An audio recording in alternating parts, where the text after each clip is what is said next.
The basic idea here with complexity, as I said, is that we hold the strong belief that it's much better to communicate things in as simple a fashion as possible, to be as straightforward as possible, to use simple language.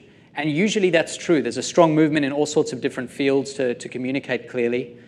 And that is true in a whole lot of different domains. So I've done some research, for example, looking at the stock market and looking at stock performance. And what you find is that stocks with simpler names that are easier to pronounce do better when they first enter the market. For the first week of trading, they actually trade much higher than stocks with names that are complex.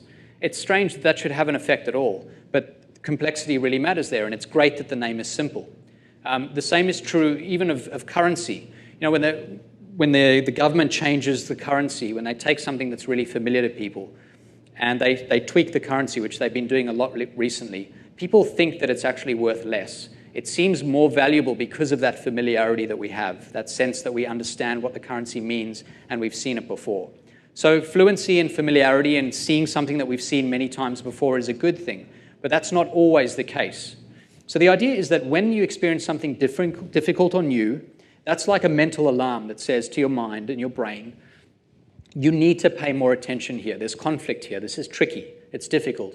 If any of you have read anything by Danny Kahneman on System 1 processing and System 2, most of our lives we go through without thinking very deeply at all.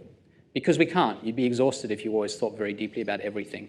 And so that's called System 1 thinking, where we sort of bubble along, we make all the decisions we need, but not many more than that. We don't think too deeply about the questions because they're not difficult. Every now and again, System 2 kicks in. And that's when you really have to think through the puzzle or the problem.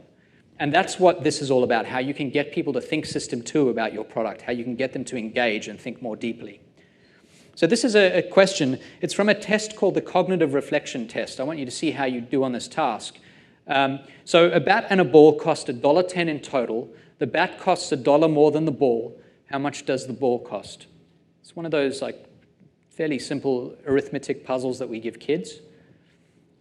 Just, I'll leave you to think about it just for a couple of seconds. All right, so how many of you think that the ball costs 10 cents? Yeah, some people think it costs 10 cents. If you think about it, if the ball costs 10 cents, then the bat must be, since they add to $1.10, it's 10 cents, therefore $1. That's the intuitive response. That feels right to me. But then when you look at it, the difference between $1 and 10 cents is not $1.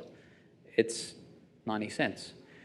The right answer is actually 5 cents. It's 5 cents versus $1.05, where the difference is $1 and they add to 1.20. So the correct answer is actually 5 cents. Now this is a puzzle that if I left you with for a day and said, I'll give you $1,000 if you get this right, you would all get it right eventually.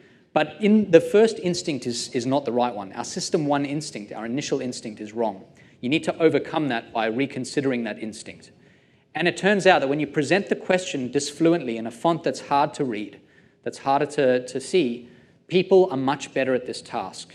We found that 82% of people got the question right when they were asked the question in the disfluent font, but only 63% when they were asked it with the fluent font.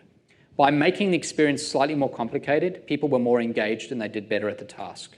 The basic take-home here is that with all of this information that you're presenting to people, you want to keep it simple. But when you're presenting something that is critical, that is very important, that you want them to pay more attention to, just briefly inject a bit of complexity. Make it slightly harder to read. Use a slightly more elaborate font. Make it darker. Use less light on that area. Use a slightly less well-contrasting foreground and background. Those are the times when you should selectively go for a little bit of disfluency over the standard fluency that you'll be using all the rest of the time.